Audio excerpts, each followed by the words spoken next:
कुंज विहारी।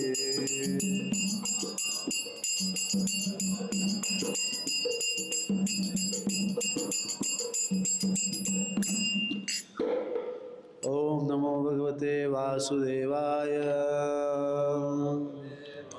ओम नमो भगवते वासुदेवाय। ओम नमो भगवते वासुदेवाय। ओम अज्ञानतिमिरान्धस्य ज्ञानाञ्जनशलाकया चक्षुरुन्मीलितं येन तस्मै श्रीगुरुवे नमः।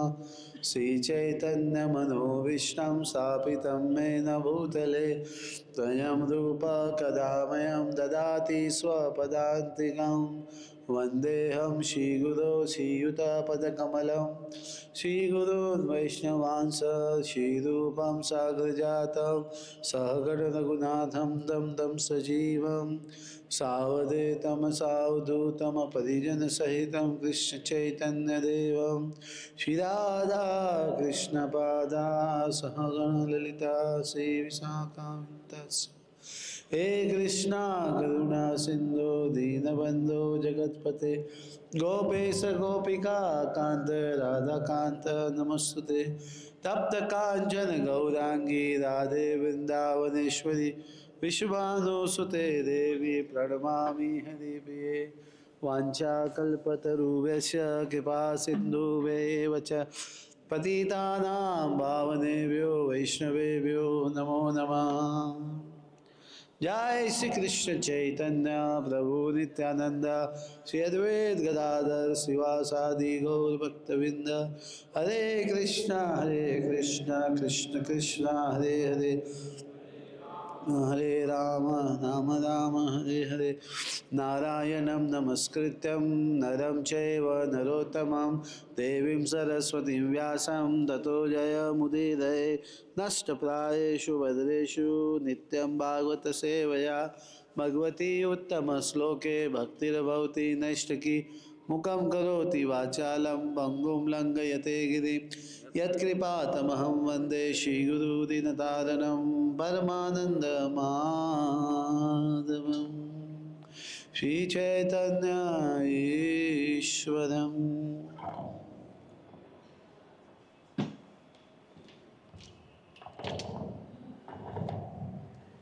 आजानुलम्बितो भुजो कनकावदातो संकीर्तने कपितरो कमलायताक्षो विश्वम्भरो द्विजवरो युगधर्मपालो वन्दे जगत्प्रियकरो करुणावतारो।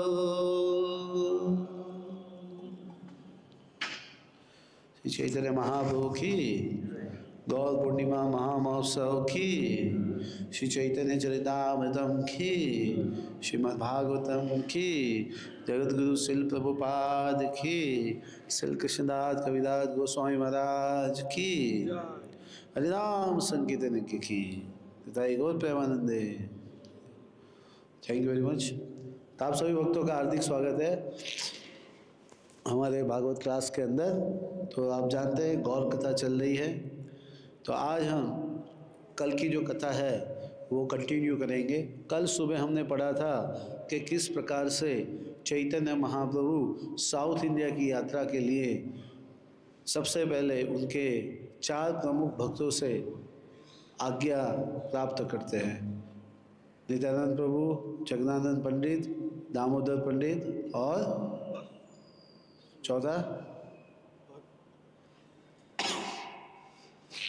चौथे भक्त का नाम क्या है? नहीं। और उसके बाद वो जाते हैं सार्वभौम भट्टाचार्य के पास, उनसे आज्ञा प्राप्त करते हैं।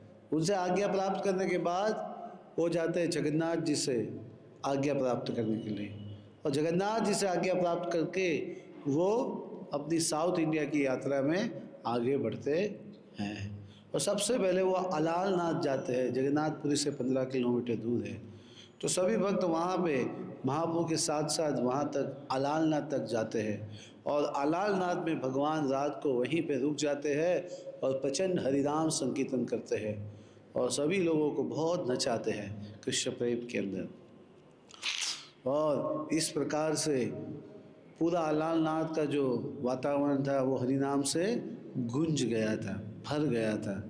तो नित्यानंद प्रभु ने आगाही की, भविष्यवाणी की कि ऐसा ही प्रचंड नृत्य और कीर्तन अब गांव-गांव के अंदर होने वाला है। इसलिए चैतन्य महाप्रभु साउथ इंडिया की यात्रा जा रहे थे, क्योंकि उनको प्रचार करना था, है ना, हरिनाम का प्रचार करना था।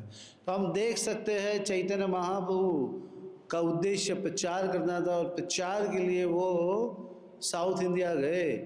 तो उनकी प्रचार की जो मुख्य टेक्निक क्या थी, क्या टेक्निक थी, वो आज हम देखेंगे, है ना। आज हम आपको दिखाएंगे कैसे एक प्रचार का प्रचार सफल होता है ना, कैसे प्रचार करते थे महाप्रभु, है ना। और उसी पद चिन्हों पर चल के हम सभी भक्तों को भी प्रचार करना चाहिए, है क्या नहीं। तो हम जब महाप्रभु सभी भक्त दुखी होते हैं तो महाप्रभु बिना पीछे देखे आगे बढ़ना शुरू करते हैं। तो हम श्लोक संख्या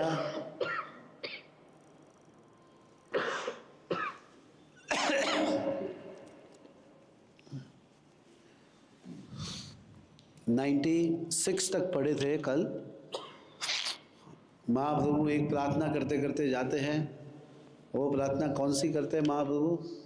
कृष्ण कृष्ण कृष्ण कृष्ण कृष्ण कृष्ण है, कृष्ण कृष्ण कृष्ण कृष्ण कृष्ण कृष्ण कृष्ण रक्ष माम पाहि माम, राम राघव राम राघव राम राघव रक्ष माम। एक गाते गाते महाप्रभु अपनी साउथ यात्रा में चलते हैं, और उनके साथ उनका एक सर्वेंट होता है जिसका नाम था कृष्णा दास। तो केवल 2 जन ही साउथ यात्रा की यात्रा में आगे बढ़ते हैं। तो जैसे ही महाप्रभु आगे बढ़ते हैं तो ये श्लोक पढ़ते पढ़ते आगे जब पढ़ते हैं तो लोग रास्ते में क्या कहते हैं? हरि हरि कहते हैं। तो वही प्रचार अब कैसे शुरू करते हैं महाप्रभु, उसका वर्णन आज हम यहाँ पे आपको चैतन्य चरितामृत के मध्य लीला के 7वें अध्याय के शीर्षक है महाप्रभु द्वारा दक्षिण भारत की यात्रा, उसमें हम देखेंगे श्लोक संख्या 97। आप लोगों को दिखाई दे रहा है यहाँ पे? ओके। ए श्लोक परिपाठ चलिला गौरी, लोक देखी पते काहे बलहारी हारी। बोलिए।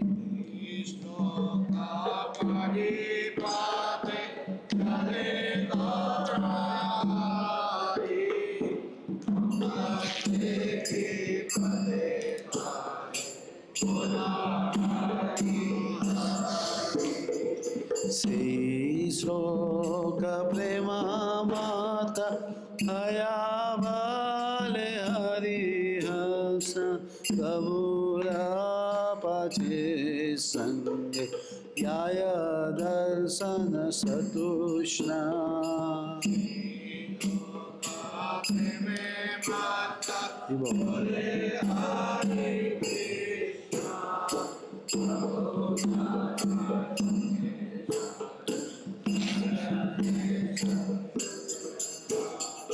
कतक्षण रही प्रभु तारे आलिंगिया, विदाय करिल तारे सकति संचारिया।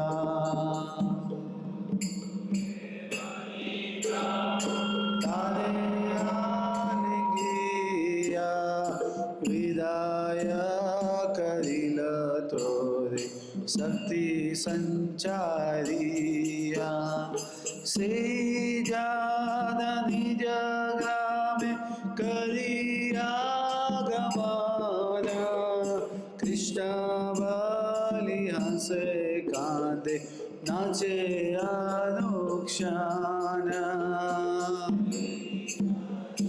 निज ग्रामे करिया गमन कृष्ण बलि हंसे कांदे नाचे अनुक्षण यारे देखे तारे कहे कृष्ण नाम हे मात वैष्णव कैला सब निज ग्राम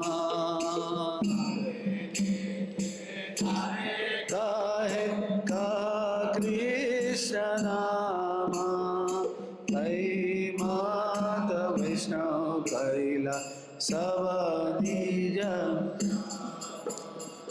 ग्रामांतर हईते देखी ते आईला यत्न तार दर्शन कृपाय तार साम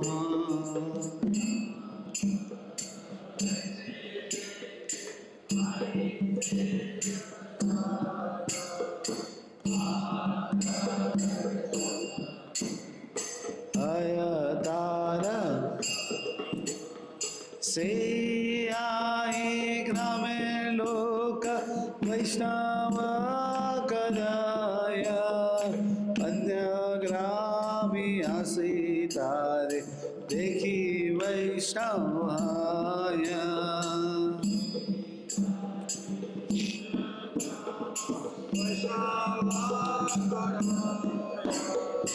अन्य ग्रामी आसी तारे देखी वैष्णव से आई आर ग्राम करे उपदेश हे मात वैष्णव हैला सब दक्षिण देश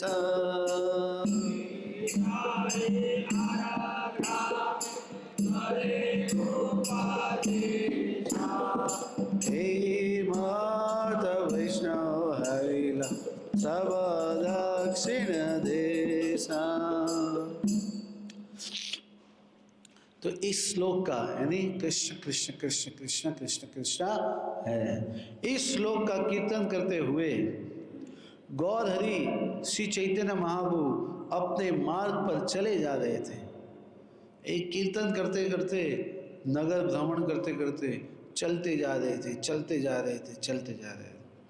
जब वे किसी को देखते तो वे उससे अनुरोध करते कि हरि हरि बोलो। क्या बोलो? हरि हरि बोलो। जो कोई श्री श्री चैतन्य महाप्रभु को हरि हरि बोलते सुनता वह भी हरि हरि और कृष्ण के नामों का उच्चारण करने लगता। इस तरह वे सब महाप्रभु का दर्शन पाने की उत्सुकता से उनके पीछे पीछे चलने लगते। कुछ समय बाद महाप्रभु उन लोगों का आलिंगन करते और उन्हें आध्यात्मिक शक्ति से ओतप्रोत करने के बाद घर वापस जाने के लिए कहते। इस प्रकार शक्ति को पाकर हर व्यक्ति कृष्ण नाम का कीर्तन करता और कभी हंसता, कभी रोता, कभी नाचता हुआ अपने घर को लौटता। इस प्रकार शक्ति प्राप्त व्यक्ति जिस किसी को देखता उसी से प्रार्थना करता कि वह कृष्ण नाम का उच्चारण करे। इस तरह सारे गांव वाले भी भगवान के भक्त बन जाते। ऐसे शक्ति प्राप्त गांव के लोगों का दर्शन करने मात्र से और विभिन्न गांवों के लोग जो उन्हें देखने आते उनकी कृपा दृष्टि से उन्हीं के समान वैष्णव बन जाते। जब शक्ति से संचालित ये सभी लोग अपने अपने गांव को लौटते तो उन्होंने भी दूसरों को भक्त बना लिया। जब और लोग विभिन्न गांवों से इन्हें देखने आए तो वे भी भक्त बन गए। इस प्रकार जैसे जैसे वे सारे शक्ति प्राप्त लोग एक गांव से दूसरे गांव जाने लगे, वैसे वैसे दक्षिण भारत के सारे लोग भक्त बन गए। हाँ, ये मत वैष्णव हैला सब दक्षिण देश। देखिए कौन बताएगा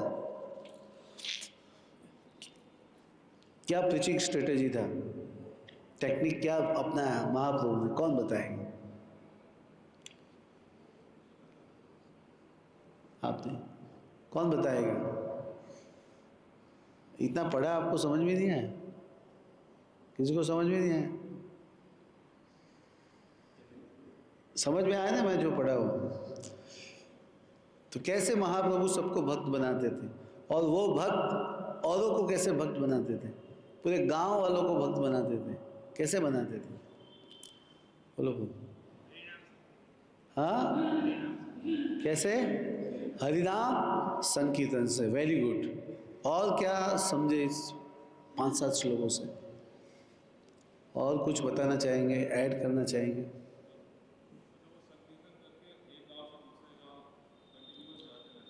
हाँ, ट्रैवलिंग संकीर्तन करते थे, one village to one village. हाँ, वेरी गुड। और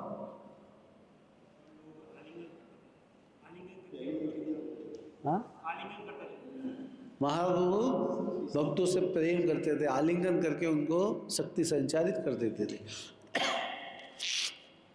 और जो शक्ति संचारित होता वो किसी को आलिंगन करता तो वो भी शक्ति संचारित हो जाता है ना। तो हम देखते हैं कि पूरी साउथ, पूरे दक्षिण देश को, साउथ इंडिया को महाप्रभु ने इस प्रकार से क्या किया, भक्त बना दिया, है ना। तो हमें भी महाप्रभु के पद पे चिन्हों पर चलना चाहिए, है ना। घर घर जाके, गांव गांव जाके क्या करना चाहिए, क्या करना चाहिए? हरिनाम करना चाहिए, तभी उद्धार होगा। किसका? हमारा और औरों का, है ना। हमारा और औरों का उद्धार होगा। देखिए महाप्रभु अकेले थे। कोई बोले प्रभु जी इस संकीर्तन में औरों को इंटरेस्ट नहीं आता है, हम 2 जन हैं, 4 जन हैं, क्या करेंगे? महाप्रभु तो अकेले थे। कैसे थे? अकेले थे। तो जब कोई भक्त प्रयास करता है हरिनाम करने का, तो भगवान क्या करते हैं? उसको शक्ति संचारित करते हैं। जैसे चैतन्य महाप्रभु ने यहाँ गांव वालों को शक्ति संचारित किया, उसी प्रकार आज की तारीख में भी अगर हम में से कोई प्रयास करता है महाप्रभु के इस आंदोलन को आगे बढ़ाने का, तो महाप्रभु उसको क्या करते हैं? शक्ति संचारित करते हैं। चैतन्य महाप्रभु कहते हैं कि मैं इस पृथ्वी पे आया हूँ लोगों का उद्धार करने के लिए, लेकिन मैं अकेला क्या कर सकता हूँ? हाँ, मेरे हाथ 2 हाथ है, मैं फलों को, फूलों को, ये भक्ति के फल फूलों को मैं बांटना चाहता हूँ, लेकिन मैं मेरे 2 हाथों से कितने लोगों तक जा पाऊँगा, कितने लोगों को बांट पाऊँगा? तो महाप्रभु प्रार्थना करते हैं हम सबसे, क्या आप लोग आइए और इस भक्ति के फलों को, फूलों को चखिए, और चखने के बाद औरों को आप दीजिए, है ना। मैं अकेला माली कैसे काम कर पाऊँगा, है ना। और भी मुझे क्या चाहिए? माली चाहिए। आप समझे? जो भक्त इस प्रकार से चैतन्य महाप्रभु के शुद्ध उद्देश्य को समझकर हाँ प्रचार में जुड़ता है, वो चैतन्य महाप्रभु की कृपा के पात्र बनता है। लेकिन दुर्भाग्य ऐसा है कि आजकल हम देखते हैं कि हरिनाम में किसी को रुचि नहीं है। चैतन्य महाप्रभु ने हरिनाम करके ही तो भक्त बनाए, और हम चैतन्य महाप्रभु से कुछ अलग करके भक्त बनाने का प्रयास कर रहे हैं, तो क्या चैतन्य महाप्रभु की कृपा प्राप्त होगी? नहीं होगी। भक्तिसिद्धांत सरस्वती ठाकुर कहते थे कि बृहद मृदंग, कि हम बैठ के जो मृदंग बजाते हैं, हाँ, उसकी आवाज़ तो ये मंदिर के हॉल तक सीमित रहती है, लेकिन जब बाहर जाके हरिनाम करते हैं, पुस्तक वितरण करते हैं, तो वो आवाज़ दूर दूर तक जाती है, दुनिया के कोई भी कोने में जा सकती है, और इसको कहते हैं बृहत मृदंग। तो प्रभुपाद जी ने हमें हरिनाम के साथ क्या दिया? पुस्तकें दी। तो अगर हम ये हरिनाम और पुस्तक को आधार करके प्रचार करेंगे तो हमें प्रचार में बहुत आसानी से, जल्दी से, आप देखिए इसमें सबसे इम्पोर्टेंट वही है कि प्रचार की सफलता कैसे प्राप्त हुई? आसानी से प्राप्त हुई। आप देख रहे हो ना, आसानी से भक्त लोग बन रहे थे, no more efforts, easily peoples are becoming devotees, Vaishnav बन रहे पूरा दक्षिण में, क्वांटिटी भी और क्वालिटी भी, और इजीली। हाँ, पूरे दक्षिण देश को अगर कवर करना होगा तो आपको कितना समय लगेगा? आप उन्हें कुछ दिनों की यात्रा में दक्षिण में हजारों लाखों करोड़ों लोगों को भक्त बना दिया। आप समझे? आप लोग मिलके अगर इस प्रकार से प्रचार करोगे, हरिनाम करोगे, तो पूरा विश्व, शायद एक साल के अंदर तो पूरा वर्ल्ड क्या हो जाएगा? एक ऑस्ट्रेलिया जाए, एक अमेरिका जाए, एक लंदन जाए, प्रभुपाद जैसे भक्तों को भेज देते, वहाँ जाके क्या करना है? हरिनाम करना है कि नहीं? पूरा पूरा देश हो जाएगा। इतनी शक्ति किसके अंदर है? हरिनाम संकीर्तन के अंदर है, जो चैतन्य प्रभु स्वयं हमें बतला रहे हैं, है कि नहीं? तो हमें सीखना चाहिए, है ना? हमें भ्रम में रहना नहीं चाहिए कि हरिनाम संकीर्तन से क्या होगा, इससे ही जो होगा वो होगा, यही मुख्य चीज़ है, बाकी सब भ्रम है। क्या है? बाकी सब इल्यूजन है। This is the real thing which liberate us and which liberate other, right? इस प्रकार से लोगों का उद्धार किया। फिर आगे महाप्रभु अन्यों को किस तरह शक्ति प्रदान करते हैं, उसे केवल वही समझ सकता है जो वास्तव में भगवत भक्त है और जिसे उनकी कृपा प्राप्त हो चुकी है। जो व्यक्ति महाप्रभु की असामान्य दिव्य लीलाओं में विश्वास नहीं करता, उसका इस लोक और परलोक दोनों में विनाश हो जाता है। देखिए, if you do not keep your faith in Chaitanya Mahaprabhu movement, Mahaprabhu pass time, तो क्या होगा? अलौकिक लीला यार नाया विश्वास, इह लोक परलोक तारय नाश, प्रथमे कैला प्रभुराय रूपे गमना, मात जानिया यावत दक्षिण, मात आयते आयते केला कुर्बस्ताने, कुर्मा देखी कैला तारे स्तवना प्रणामे, प्रेमावे से हंसी कांदी नित्य गीत कैला, देखी सर्वलोके चिते चमत्कार भैला, आश्चर्य सुनिया लोक ऐला देखी बारे, प्रभु रूप प्रेम देखी हेला चमत्कारे, दर्शने वैष्णवाइला भले कृष्ण हरि, प्रेमावे से नाचे लोक उद्भव करी, कृष्ण नाम लोक मोके सुनिया विराम, से लोक वैष्णव कैला अन्य सब नाम, ए माता परंपरा देश वैष्णवैला, कृष्ण नाम अमृत वन्या देश भाषा, प्रदक्षिणे प्रभु यदि भय प्रकाशीला, गुरुमेरा सेवक सम्मान करीला ग्राम आयता एक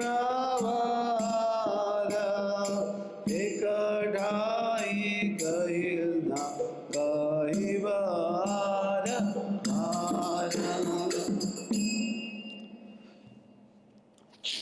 तो जो व्यक्ति महाप्रभु की इस सामान्य दिव्य लीलाओं में विश्वास नहीं करता, इस लोक परलोक दोनों में विनाश हो जाता है। इतनी शक्ति है भगवान के हरिनाम के संकीर्तन के अंदर। अब कोई ऐसा सोचता है क्या होगा हरिनाम संकीर्तन से, क्या होगा पुस्तक वितरण से? भाई कुछ नहीं होगा, लेकिन तुम्हारा तो कुछ नहीं होगा इस लोक में न परलोक में, दोनों जगह तुम्हारा तो सर्वनाश निश्चित है। मैंने पहले महाप्रभु के गमन के विषय में जो कुछ कहा है उसे महाप्रभु की दक्षिण भारत की पूरी यात्रा की अवधि पर लागू समझना चाहिए। कृष्णदास कविराज गोस्वामी कहते हैं जो चैतन्य महाप्रभु ने प्रीचिंग स्ट्रेटेजी दिखाई, जो मैंने वर्णन किया, वो पूरे दक्षिण भारत में उन्होंने सेम वे से क्या किया, प्रचार किया, लोगों को कृष्ण भक्त वैष्णव बनाया। कैसे किया? कैसे किया? कैसे किया? हरिनाम संकीर्तन से, है ना। जब महाप्रभु कुर्म क्षेत्र नामक तीर्थ स्थान में पहुंचे तो उन्होंने अर्चा विग्रह का दर्शन किया, स्तुति की तथा प्रणाम किया। जब तक महाप्रभु इस स्थान पर रहे, कुर्मदेव का वहाँ पे मंदिर है, तो इस स्थान पर प्रभु रहे, वे यथावत अपने भगवत प्रेम के भावावेश में रहे। और भगवत भावावेश में क्या करते? वो हंसते, रोते, नाचते और कीर्तन करते। देखिए, यानी हंसना, नाचना, हाँ, गाना, यही भगवत प्रेम का भावावेश है। What point? भगवत प्रेम के भावावेश में व्यक्ति सबसे उच्च अवस्था में व्यक्ति क्या करता है? केवल हरिनाम संकीर्तन करता है, नाचता है, गाता है, और कुछ नहीं करता। केवल इन अद्भुत घटनाओं को सुन सुनकर लोग वहाँ उनके दर्शन करने आते, और जब वो महाप्रभु का सौंदर्य, उनकी भाव दशा देखते तो वे आश्चर्यचकित रह जाते, और महाप्रभु के दर्शन मात्र से लोग भक्त बन जाते। महाप्रभु ऐसा हरिनाम करते कि केवल देखने मात्र से वो नाच रहे, गा रहे, रो रहे भगवान, तो उनको जो देखता वो भक्त बन जाता। इतना प्योरिटी था। जैसे प्रभुपाद जी ने बताया कि प्रीचिंग इज एसेंस, तो महाप्रभु प्रचार के लिए, लेकिन प्रचार किस आधार पर होना चाहिए? बुक्स आर द बेसिस, पुस्तक और हरिनाम के आधार पर प्रचार होना चाहिए। और प्रचार की सफलता शुद्धता से आएगी। Purity is force. तो देखिए यहाँ पे महाप्रभु की प्योरिटी इतनी थी, भगवान थे, वो तो प्योरिटी की बात नहीं कर सकते उनको, वो तो अर्जुन गीता में कहते हैं ना, क्या परम पवित्र हो। कैसे हो? परम पवित्र। यहाँ महाप्रभु को केवल देखने मात्र से, कीर्तन करते देखने मात्र से लोग भक्त बन जाते थे, कुछ और नहीं कहना पड़ता था उनको। वे कृष्ण, हरि, समस्त पवित्र नामों का कीर्तन करने लगते हैं, तुरंत कीर्तन शुरू। वे सभी प्रेम आवेश में मग्न होकर अपने हाथ ऊपर उठा कर नाचने लगते हैं, तुरंत प्रेम आवेश में आ जाते हैं। दोनों हाथ उठा के लोग क्या करते? हरे कृष्ण महामंत्र कीर्तन शुरू हो जाते। उन्हें सदैव भगवान कृष्ण के पवित्र नामों का कीर्तन करते सुनकर दूसरे सभी गांवों के लोग भी वैष्णव बन जाते। कृष्ण का पवित्र नाम सुन सुनकर सारा देश वैष्णव बन गया। ऐसा प्रतीत होता था मानो कृष्ण के पवित्र नाम के अमृत ने संपूर्ण देश को आप्लावित कर दिया। है ना। भगवान के नाम ने क्या किया, पूरे समग्र देश को आप्लावित कर दिया, है ना। जैसे कोई पानी होता है, कोई चीज़ को पूरा गीला कर देता है ना, कपड़े को, ऐसे दक्षिण देश को पूरा कृष्ण के नाम ने भिगो दिया, नथिंग ड्राई। तो हरिनाम के अंदर क्या होता है, भाव, प्रेम, आनंद आता है। अगर हम हरिनाम नहीं करते तो हमारी भक्ति धीरे धीरे शुष्क हो जाती है, शुष्क हो जाती है। हमारा आनंद भक्ति के अंदर, उत्साह भक्ति के अंदर, धैर्य, ये सब कुछ कम होने लगता है। फिर हमें धीरे धीरे घर की याद आती है, परिवार की याद आती है। हाँ, मम्मी याद आती है, पापा याद आते हैं, ये वो याद आते हैं। फिर धीरे धीरे घर जाना शुरू कर देते हैं ज़्यादा। पहले एक दिन रुकते थे, पहले नहीं जाते थे, फिर एक दिन, 2 दिन, फिर 3 दिन रुकते हैं, ये है वो है, क्योंकि हमें हरिनाम में आनंद नहीं है। इसलिए परिवार में आनंद लेना, फिर व्यक्ति धीरे धीरे हरि बोल हो जाता है। क्या हो जाता है, हरि बोल हो जाता है। हाँ, ऐसा ही होता है। हरिनाम नहीं करते इसलिए ब्रह्मचारी घर जाते हैं, हरिनाम करते हैं तो क्यों घर जाएंगे, क्यों उनको घर की याद आएगी, ये संसार की याद क्यों आएंगी, मुझे बताइए। बिल्कुल नहीं आएंगी। कुछ समय बाद जब महाप्रभु ने बाह्य चेतना दिखलाई तो कुर्मदेव के एक पुजारी ने उन्हें विविध भेंटें दी।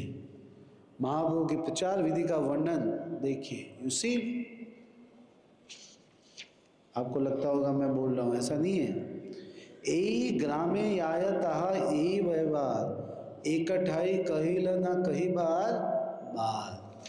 तो यहाँ पे प्रभुपाद जी लिखते हैं अनुवाद में, श्री चैतन्य महाप्रभु की प्रचार विधि, this is the strategy of preaching strategy है ये चैतन्य महाप्रभु की। क्या थी कि इसका वर्णन मैं पहले ही कर चुका हूँ और मैं उसे फिर से नहीं दोहराऊंगा। महाप्रभु जिस किसी गांव में जाते उनका व्यवहार वैसा ही होता। ऐसा नहीं कि गांव के अंदर, एक गांव के अंदर मूर्ख लोग हैं तो इनको हरिनाम कराया।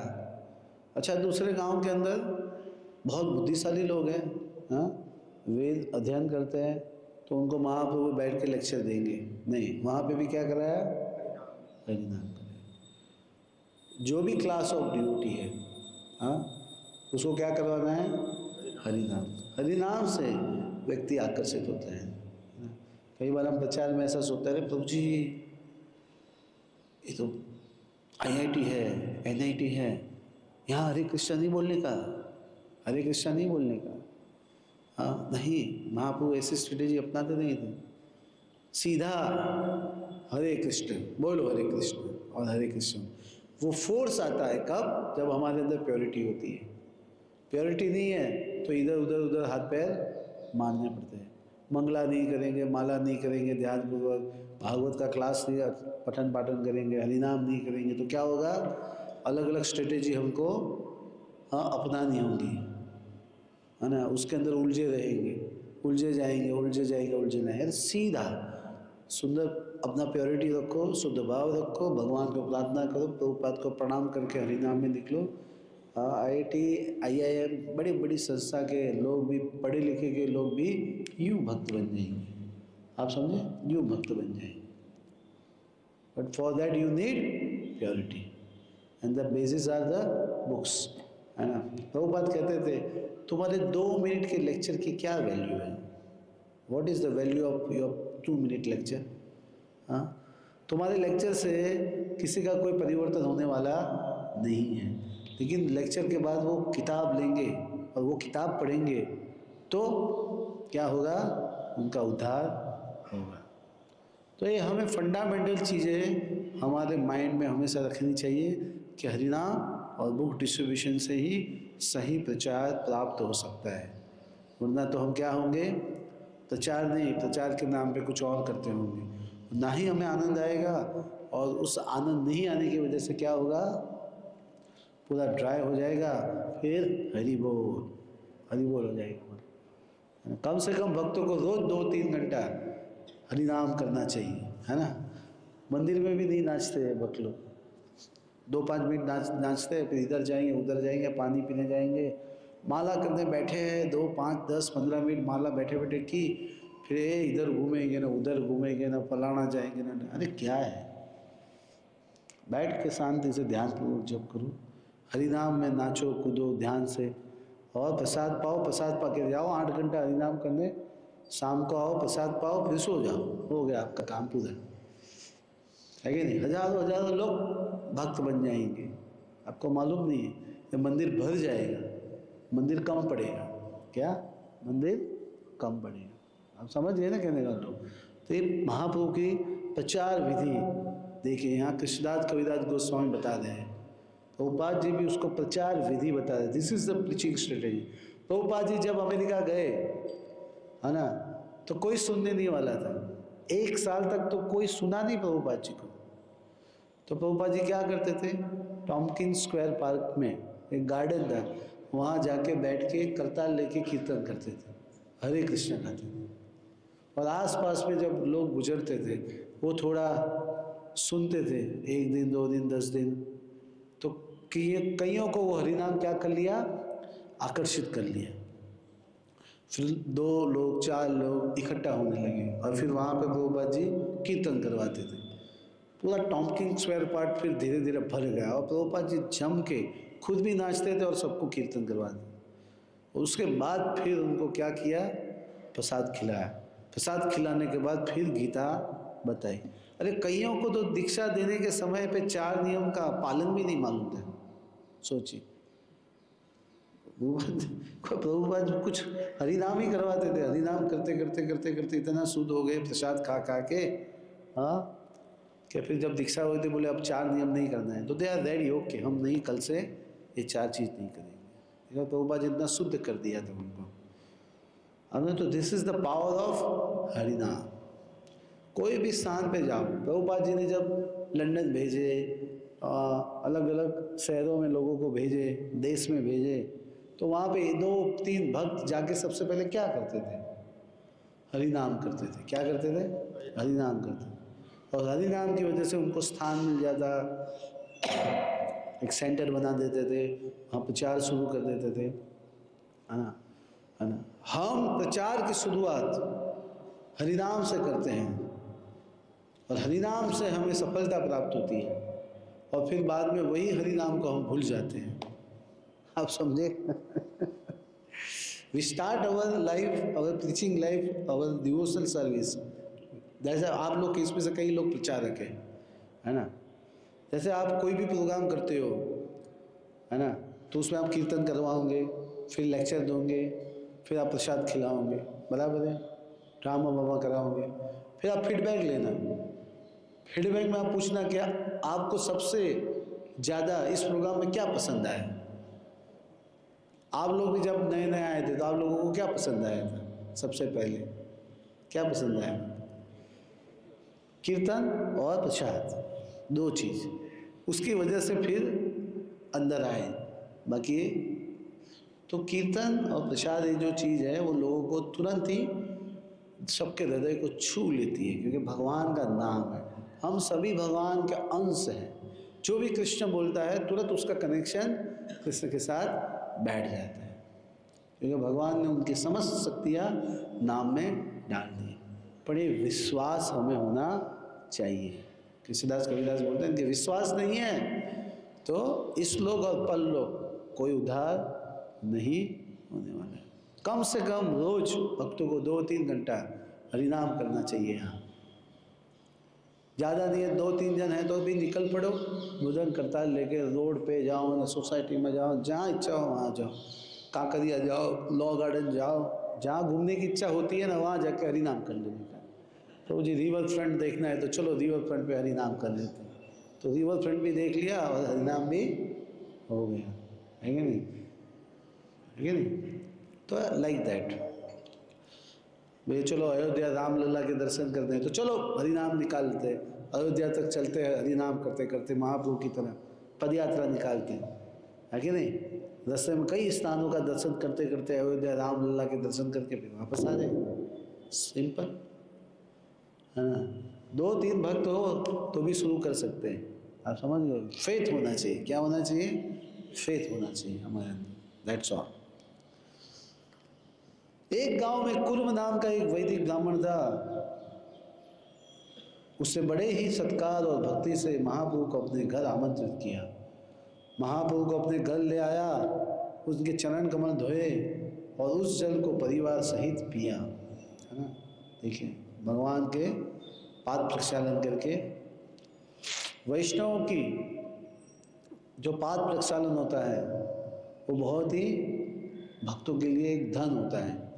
और दूसरा, वैष्णव का उच्छिष्ट प्रसाद, वैष्णव का पाद प्रक्षालन हो गया, उच्छिष्ट प्रसाद हो गया, उनके चरणों की धूल, है ना, उनके चरणों की धूल, और 3 चीज, और चौथी चीज है उनकी वाणी, है ना, उनका उपदेश।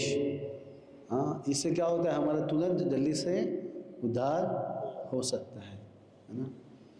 तो यहाँ कुर्म ब्राह्मण ने महाप्रभु के पाद प्रक्षालन करवाए और वही जल को उन्होंने क्या किया, ये क्योंकि तो चरणामृत है, चरण का अमृत, उसी चरण से जहाँ से गंगा बहती है ना, उसी चरण को स्नान करवा के कुर्म ब्राह्मण ने क्या किया, आचमन किया। उस कुर्म ब्राह्मण ने महाप्रभु को बड़े स्नेह और आदर से सभी प्रकार का भोजन कराया और बाद में जो बचा उसे परिवार के सारे सदस्यों में बेच दिया,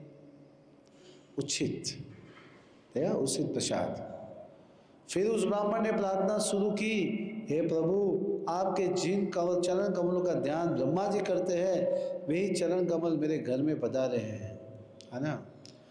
ए पाद पद्म तोमार ब्रह्मा ध्यान करे, से पाद पद्म साक्षात आई मोरा घरे, मोरा भाग्य सीमा नायक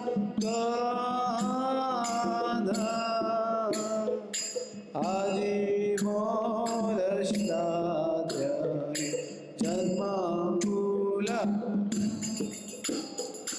कृपा कर प्रभु मोरे, या तो मार संगे सहिते न पारी दुख विषय करेंगे। उस ब्राह्मण ने प्रार्थना की, क्या आपके चरण कमलों का ध्यान ब्रह्मा करते हैं, वो चरण कमल आज मेरे घर में पधारे हैं। मेरे भाग्य की कोई सीमा नहीं है, इसका वर्णन किया नहीं जा सकता। आज मेरा परिवार, मेरा जन्म, मेरा धन सभी धन्य हो गया। श्री गौर निताई की, राधा गोविंद की, श्री नानी गोपाल जी, सीताराम लक्ष्मण मान जी, श्री प्रभुपाद की। उस ब्राह्मण ने महाप्रभु से प्रार्थना की, हे प्रभु, आप मुझ पर कृपा दृष्टि करें और मुझे अपने साथ चलने दें। मैं अब और अधिक समय तक भौतिक जीवन से उत्पन्न दुख की लहरों को सहन नहीं कर सकता। हाँ, मुझे फुल टाइम ज्वाइन होना है। क्या बोल दिया कुर्म ब्राह्मण ने, अब मैं आपके साथ फुल टाइम ज्वाइन होना चाहता हूँ। इस संसार में, भौतिकता में मैं रहना नहीं चाहता हूँ। तो महाप्रभु ने क्या कहा, प्रभु का बात कबू ना कहीबा, गृह राई कृष्ण नाम निरंकार लेबा, हमें देखा तारे का कृष्ण उपदेश,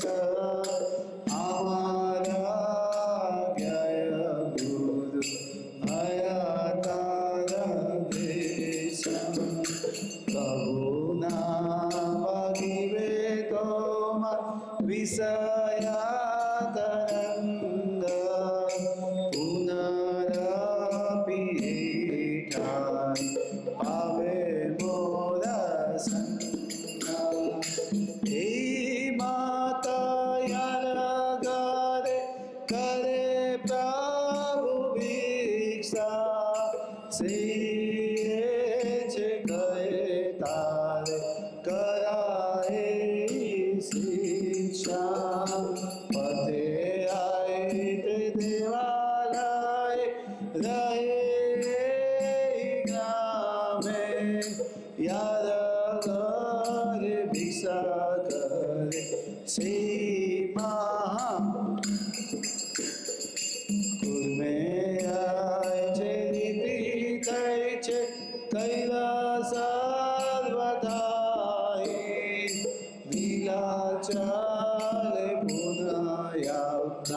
लीला गोसाई। महाप्रभु ने कुर्म ब्राह्मण को कहा फुल टाइम ज्वाइन होने की जरूरत नहीं है, तुम अब फिर से ऐसा मत कहना, अच्छा यही होगा कि तुम घर पर रहो और सदैव कृष्ण का नाम का जप करो और लोगों को की करवाओ। और मैंने क्या कहा, मेरे साथ चल पड़ोगे ठीक है आ जाओ, लेकिन यहाँ रहोगे तो क्या होगा, जारे देखे तारे कह कृष्णा उपदेश। अरे यहाँ रहो और हर एक को उपदेश दो कि वह भगवत गीता और श्रीमद् भागवतम में दिए गए भगवान श्री कृष्ण के आदेशों का पालन करे। इस तरह गुरु बनो और इस देश के हर व्यक्ति का उद्धार करने का प्रयास करो। तो मनुष्य अपने घर पर सुखपूर्वक रह सकता है। हम तो हर एक से इतना ही अनुरोध करते हैं, तो बात कहते हैं कि हरे कृष्ण कृष्ण कृष्ण हरे हरे, हरे राम राम राम का जप करे। यदि वह कुछ पढ़ना जानता है तो गीता भागवत पढ़ सकता है, तो और भी अच्छा है। तो वो बात बोले मैं तो उतना बोलता हूँ हरे कृष्ण मंत्र का जप करो, और कुछ पढ़ना जानता है और चाहता है बोले पढ़ूँ तो ठीक है गीता भागवत पढ़ो, और कुछ पढ़ने की जरूरत नहीं है। लेकिन सबसे पहले क्या करना है, केवल हरे कृष्णा हरे राम राम राम। देखिए भगवान के नाम से भगवान के गुण, भगवान की रूप, भगवान की लीला प्रकट होती है। आप समझे, हम भगवान के उपदेश और भगवान की लीला कहाँ पढ़ते हैं, गीता भागवत में पढ़ते हैं। वही भगवान की लीला, वही उपदेश हमारे जीवन में प्रकट होता है अगर हम ध्यानपूर्वक हरे कृष्ण मंत्र का जप और कीर्तन करते हैं श्रद्धा से। तो वो नाम के अंदर शक्ति है कि वो नाम से भगवान का रूप भी प्रकट होगा, भगवान की लीलाएं भी प्रकट होंगी, भगवान के गुण भी, भगवान का धाम भी उस नाम से प्रकट होता है। तो स्टार्ट विद बिगिनिंग। हमारा जो आध्यात्मिक जगत है पूरा, ये भौतिक संसार से 3 गुना बना है। वो 3 गुना बड़ा आध्यात्मिक संसार हमारे इस माला के अंदर रहा है। किसके अंदर है, इस माला के अंदर। The whole spiritual world will manifest from this माला, दिस झोली। ये झोली के अंदर क्या है, आध्यात्मिक जगत है। ऐसे देखिए आप, आपको दिखेगा आध्यात्मिक जगत। जैसे भगवान कृष्ण के मुख में यशोदा ने पूरा ब्रह्मांड देखा था, ऐसे इस झोली के अंदर क्या दिखता है, पूरा आध्यात्मिक जगत दिखता है। भगवान दिखेंगे आपको, भगवान की लीला रूप गुण सब दिखेगा, है ना।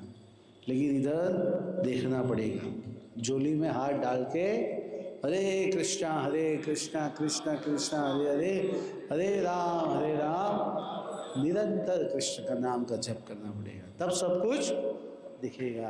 आप समझे, सब कुछ दिखेगा। नाम नाम कारी बहुधा निज सर्व शक्ति, सब शक्तियाँ नाम में डाल दी है। ऐसा नहीं कि अभी बॉडी बिल्डिंग बन जाएगी हमारी, सिद्धि प्राप्त, अरे सब तो साइड की बात है। सब सिद्धि, सब शक्तियाँ इसके अंदर है। इससे आप सब कुछ देख सकते हो, आध्यात्मिक जगत को भी देख सकते हो, भगवान को भी देख सकते हो, भगवान की लीलाओं को देख सकते हो, भगवान को भी देख सकते हो, भगवान के भक्तों को देख सकते हो, सबको देख सकते हो।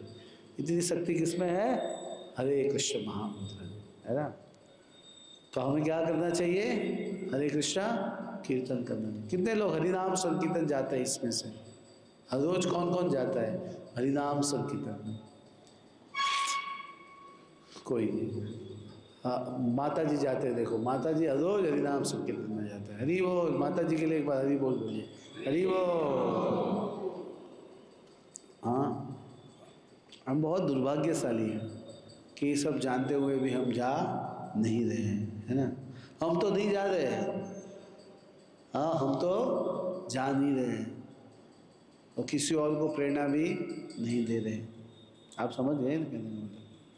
महाप्रभु ने हरे कृष्ण महामंत्र एक व्यक्ति को करवाया, उसने भी जाके दूसरों को क्या करवाया? हरे कृष्ण महामंत्र। अगर वो व्यक्ति नहीं करवाता तो दूसरे आगे गांव वाले कहते नहीं करते। आप समझे? इसलिए अगर हम नहीं करेंगे तो हमारे आगे भी कोई नहीं करेगा। तो हमारी रिस्पॉन्सिबिलिटी है। ऐसा नहीं मैं नहीं कर रहा हूँ तो ठीक है प्रभु जी, ठीक है मैं नहीं कर रहा हूँ, नहीं भगवत धाम में। अरे मूर्ख, तुम नहीं करोगे तो तुम्हारे पीछे और कोई नहीं करेगा। आप समझे? तो जब हम पैदा होते हैं ना, हम पैदा तो 6 ऋण लेके पैदा होते हैं इस संसार में। हाँ, कौन सा ऋण है, कौन बताएगा? There is 6 type of debts when we take birth। तो 6 ऋण सीधे लग जाते हैं। और पहले तो अभी पैदा हुआ हूँ, किसी से कुछ लिया नहीं है, तो मेरे को 6 प्रकार के ऋण कैसे लग गए? यस प्रभु बताओ। देवी देवताओं का ऋण, ऋषि मुनियों का ऋण,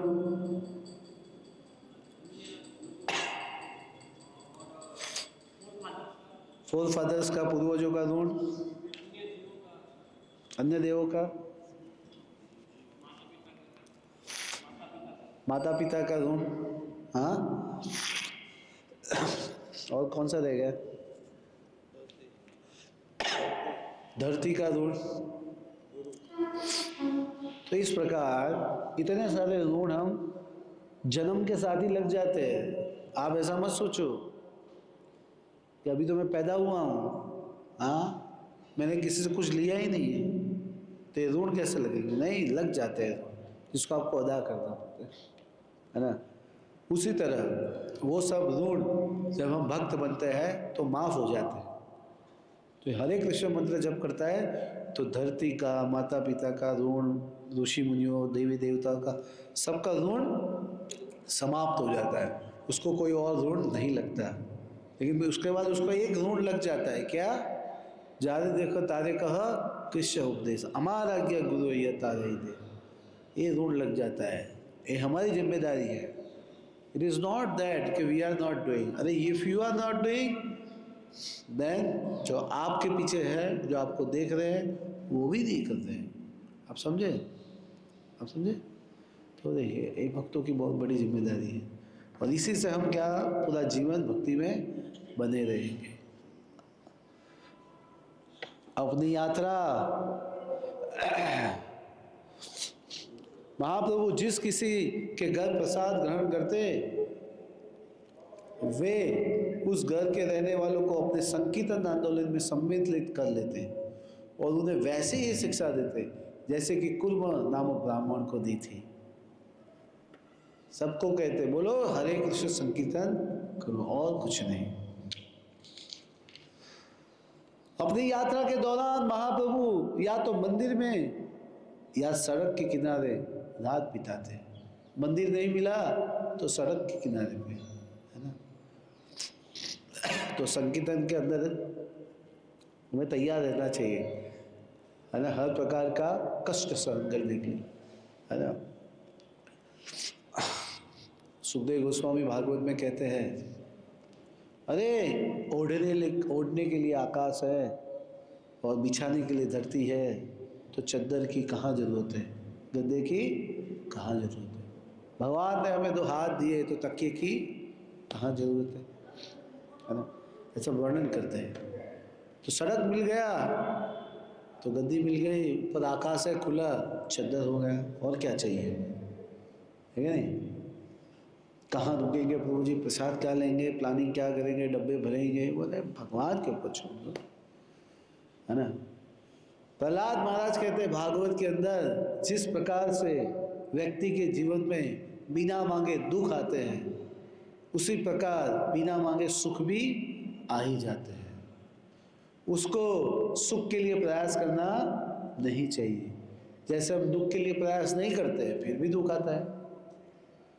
अगर व्यक्ति जंगल में बैठा है, उसके नसीब के अंदर खाने को लिखा हुआ है, तो जंगल में भी उसको खाना मिल जाएगा। वहाँ वो कहते हैं, लेकिन अगर उस व्यक्ति के नसीब के अंदर नहीं लिखा है, भाग्य में नहीं लिखा है खाने का, तो उसके सामने बहुत सारे व्यंजन होने के बावजूद भी वो उसको नहीं खा पाएगा, उसको बुखार आ जाएगा, उसको अरुचि हो जाएगी, अपचा हो जाएगा, उसकी इच्छा ही नहीं होगी वो खाना खाए। आप समझे?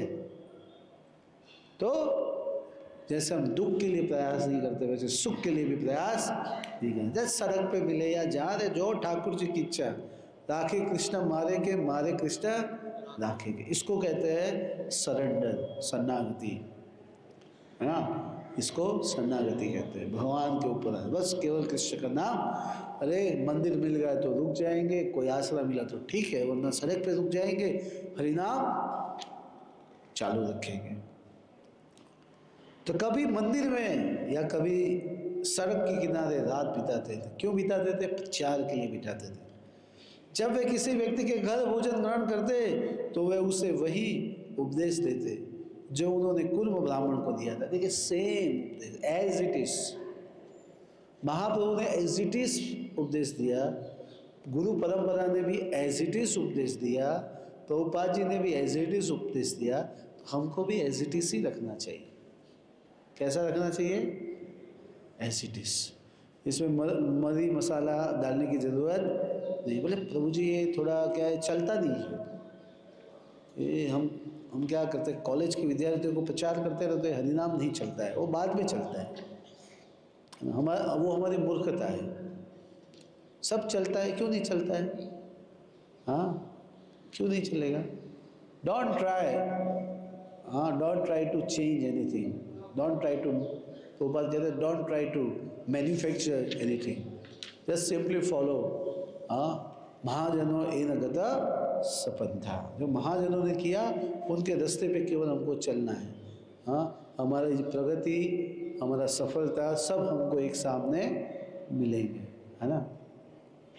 देखिए आगे सुनने जैसा है। दक्षिण भारत की यात्रा से जगन्नाथपुरी लौट आने तक महाप्रभु इसी प्रकार प्रचार करते रहे। इस तरह मैंने कुर्म के प्रसंग में महाप्रभु के व्यवहार का विस्तार में वर्णन किया। इसी तरह से आप सारे दक्षिण भारत में महाप्रभु के व्यवहार को जान सकेंगे। इस तरह महाप्रभु एक स्थान में रात भर रहते और प्रातःकाल स्नान करके पुनः चले जाते हैं। एक स्थान में एक दिन, फिर दूसरे दिन सुबह निकल जाते हैं। ऐसा नहीं यहाँ बढ़िया फैसिलिटी है तो थोड़ा सेटल हो जाते हैं, 2-4 दिन 5 दिन यहाँ रुक जाते हैं, यहाँ बढ़िया प्रसाद मिल रहा है ना, बढ़िया रहने का, प्रभु जी इधर सेटल हो जाते हैं। नहीं, दूसरे स्थान मंदिर मिली, सड़क मिली, जो भी मिला। जब महाप्रभु चले तो कुर्म ब्राह्मण बहुत दूर तक उनके पीछे पीछे आया, किंतु अंत में महाप्रभु ने उसे घर वापस भेज दिया। वासुदेव नाम का एक अन्य ब्राह्मण था जो एक महान व्यक्ति था, किंतु कोढ़ से वह पीड़ित था। उसका शरीर जीवित कीड़ों से भरा हुआ था। 9 बजे तक करेंगे, अभी 10-12 मिनट करेंगे। तो वासुदेव नाम के ब्राह्मण की भी कथा आती है। महाप्रभु चले, पीछे पीछे वो कुर्म ब्राह्मण भी चला, महाप्रभु आगे जा रहे थे, हो गए। उस समय वासुदेव जो ये ब्राह्मण था उसको कोढ़ की बीमारी थी, और वो उसको मैसेज मिला कि महाप्रभु कुर्म के वहाँ पे रुके हुए हैं, है ना। यद्यपि वासुदेव कोढ़ से पीड़ित था किंतु ज्ञानी था। जो ही उसके शरीर से कोई कीड़ा गिर पड़ता तो वह उसे उठाकर पुनः उसी स्थान में रख देता। सोचिए, कीड़ा उसके शरीर से गिरता तो वो उसे उठा के फिर रख देता। हमने कभी कीड़े का खोला के मेरा शरीर, हम समझे, हम तो कीड़े को मार देते, मच्छर काटता है तो फट करके मच्छर को मार देते। नहीं, उसका खोला के काटने दो, सहन नहीं कर सकते तो उड़ा दो, लेकिन मारना नहीं, अहिंसक। हाँ, ये तो कितने बड़ा, कौन कैसा कर सकता है कि आपके शरीर में कीड़े पड़े हैं, वो नीचे गिर पड़े तो उसको उठा के आप वापस रखते हो। कंपैशन इसको कहते हैं, क्या कंपैशन, इसको बोलते हैं दया की सीमा, है ना। क्या बोलते हैं? दया की सीमा, इससे आगे क्या दया होगी। एक रात को वासुदेव ने महाप्रभु के आगमन की बात सुनी तो वो सुबह कुर्म के घर महाप्रभु का दर्शन करने आया। जब वह कोढ़ी वासुदेव कुर्म के घर आया तो महाप्रभु पहले ही जा चुके थे। यह सुनकर वो वहां बेहोश होकर गिर पड़ा। वह कोढ़ी ब्राह्मण वासुदेव का दर्शन न होने पर, महाप्रभु का दर्शन न करने के कारण विलाप कर रहा था। जब वो विलाप कर रहा था तो क्या हुआ, उसी समय महाप्रभु उस स्थान को वापस लौट आए और उसको सीधा आके आलिंगन किया। अनेक प्रकार विलाप करीते लगिला, शिक्षारे हसी प्रभु तारे आलिंगिला। प्रभु स्पर्श दुख संगे कुष्ठ दूर गेला, आनंद सहिते सुंदर प्रभुरा कृपा देखी तारा विस्मय मान, शोक पारी पाए धरे समान।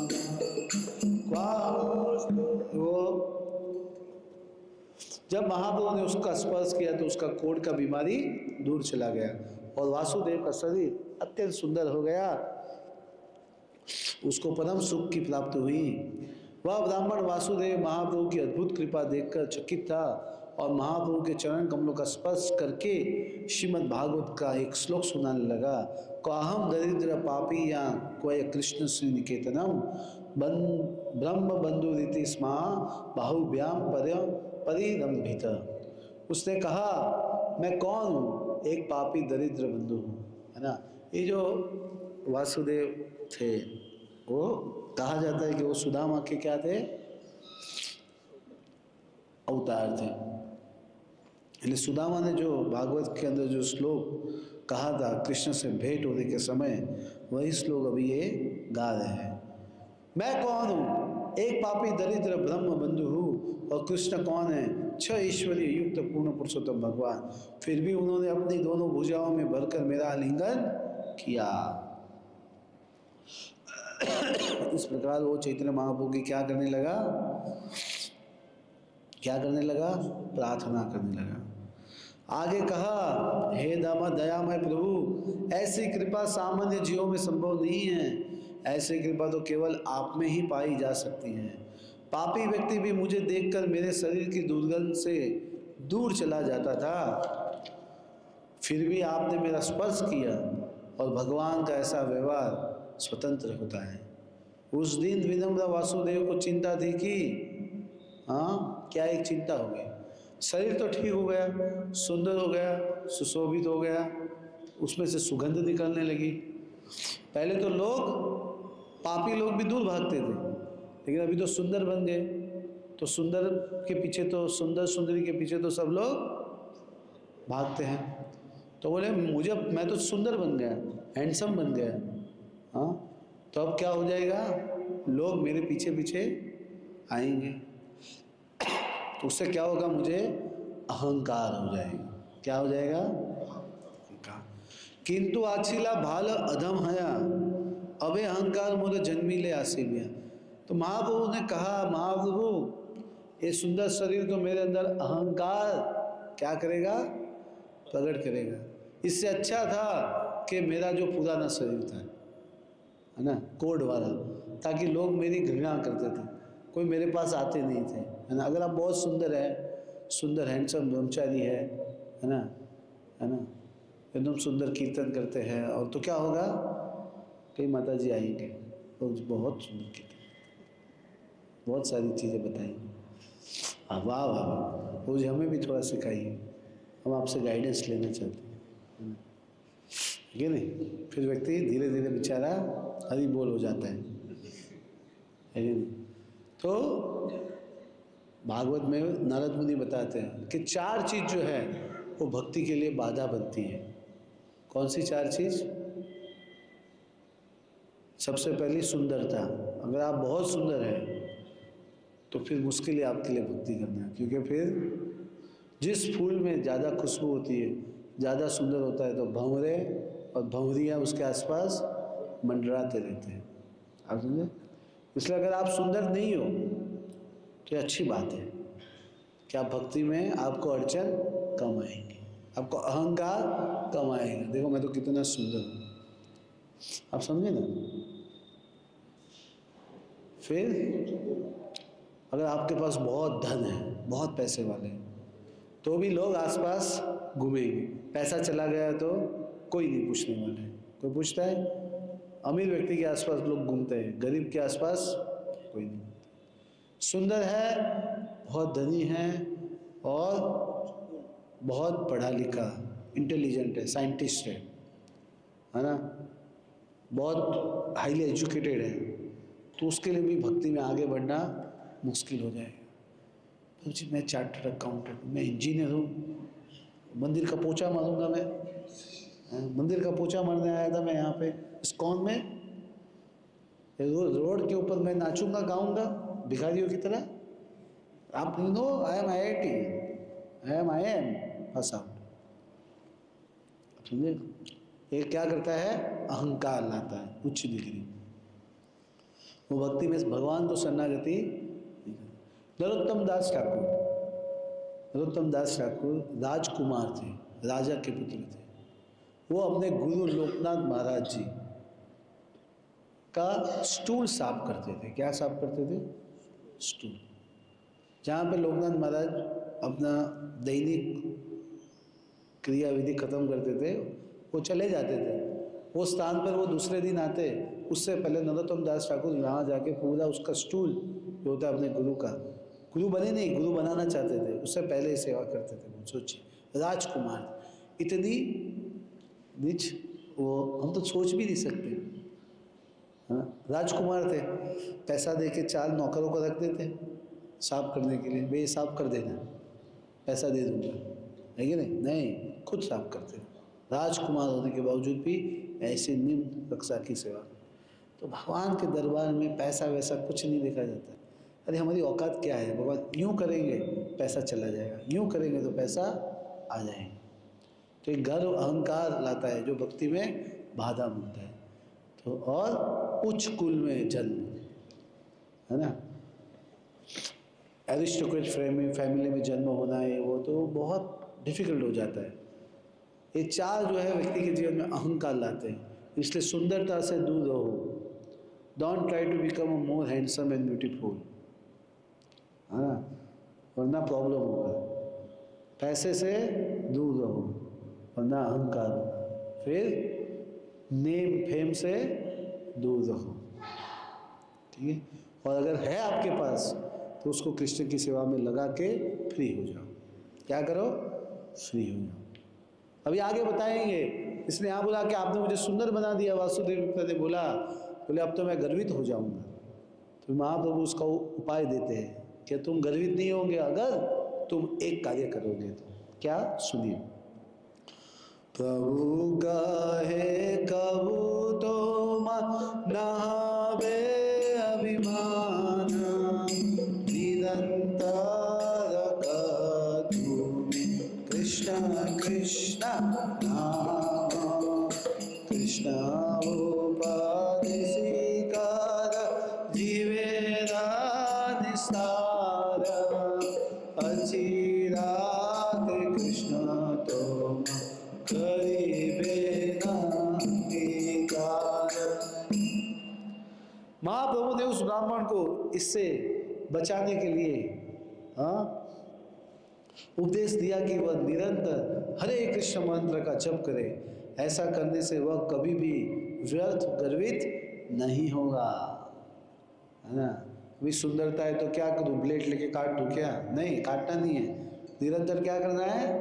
हरे कृष्ण मंत्र का जप करना है। महाप्रभु ने वासुदेव को यह भी सलाह दी कि वह कृष्ण के विषय में उपदेश दे। हाँ, पहले खुद जप करे और लोगों को करवाए, प्रचार भी करे, इस तरह जीवों का उद्धार करे। फलस्वरूप कृष्ण शीघ्र ही उसका अपने भक्त के रूप में स्वीकार कर लेंगे। ऐसा बोलकर महाप्रभु उस स्थान से अदृश्य हो गए। महाप्रभु तो चले गए थे लेकिन यहाँ पे प्रकट हो गए थे, है ना। कैसे हुए? भगवान तो कुछ भी कर सकते हैं। और फिर तुरंत उस स्थान से वो अदृश्य हो गए। तो अब कुरुमा तथा वासुदेव दोनों ब्राह्मण एक दूसरे के गले लगाकर महाप्रभु के दिव्य गुणों का स्मरण करके रोने लगे। इस प्रकार महाप्रभु ने वासुदेव कोटि का उद्धार किया और उसका वर्णन वासुदेव अमृत प्रदा पड़ा, हाँ उसका वर्णन मैंने किया। ये सार्वभौम भट्टाचार्य द्वारा एक वो क्या है श्लोक लिखा गया है। जो कोई महाप्रभु की इन लीलाओं को श्रद्धापूर्वक सुनेगा, आप लोगों ने श्रद्धापूर्वक सुना, हाँ, तो आपको क्या प्राप्त होगा? श्रद्धा करी लीला एक श्रवण अचिरात चैतन्य। जो महाप्रभु की लीलाओं का अत्यंत श्रद्धापूर्वक सुनेगा उसे तुरंत ही उनके चरण कमल प्राप्त हो जाएंगे। हरि हरि बोल। तो देखिए, श्रद्धा का मतलब श्रद्धा से सुनना और हमारे जीवन में उसका पालन भी करना, ठीक है ना। अब कितने लोग हरिनाम संकीर्तन में जाएंगे? कितने लोग ट्रैवलिंग हरिनाम संकीर्तन में जाएंगे महाप्रभु की तरह? अरे प्रभु जी थोड़ा ज़्यादा हो जाएगा, अभी तो थोड़ा और श्रद्धा चाहिए, नहीं। देखिए यही हमारी ना, अरे अभी उठना चाहिए, लाओ मृदंग करताल चलो। प्रभु कितने 2 3 4 जन यहाँ से चलते सीधा कहाँ पे? अयोध्या, रामलला के जितने भी बीच में south India, east India, south India, waste India, चलो, है ना। और आपको कोई भी छू नहीं सकता, माया आपको छू नहीं सकती। अगर आप निरंतर हरिनाम करोगे तो कहीं पे कोई भी रुकावट नहीं आएंगे, ठीक है। तो भक्त लोग तैयार हो जाए। Hare Krishna Krishna Krishna Hare Hare, Hare Ram Ram Ram Hare Hare. Thank you very much. Shri Chaitanya Charitamritam की गुरु प्रेमानंदे। हरे कृष्ण। Thank you.